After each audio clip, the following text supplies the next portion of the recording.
all subconscious. I was constantly in victim mode. From the moment I was born, I was a victim. The world owed me a favor.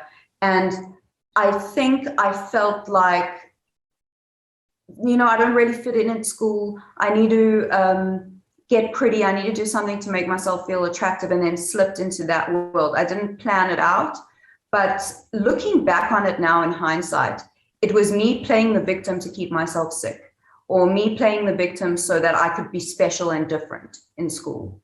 And at the time, I didn't see that. At the time, I thought, oh, I'm being bullied. I feel so sorry for myself. Pour me a drink. And that was a consistent behavior my entire life.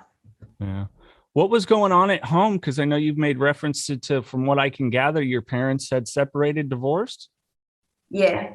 So I grew up it was a very tumultuous home. They were married. They only got divorced when I was in university.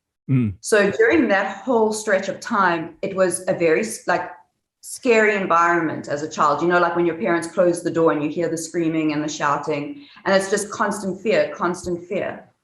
And my mom also had a friend, this woman who would belittle me all the time. And I was a child. I was really young. And that friendship caused a lot of friction between my mom and my father. And he was like, this woman is destroying our child. And I didn't realize how intense that hatred my dad had towards that woman was, and how that played a big role in a lot of the issues in the household.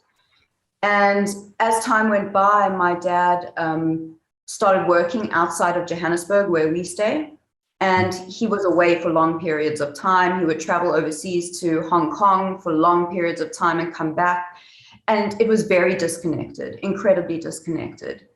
And then my dad had a really bad skiing accident, a water skiing accident. And he hit a tree and he broke his entire body. And so all his ribs broke. He punctured his lung, his kidney, and he was put in a coma. Oh my God. And when he came out of the coma, we were young. I was about 11. He changed completely. He went from being kind of the stoic, strong man to being really, really depressed.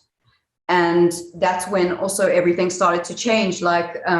Seeing my father go through such mental health issues, physically and mentally going through hell, changed the dynamic of the household. And it became even more eggshells, because you don't know what to do as a child. You don't know how to protect them.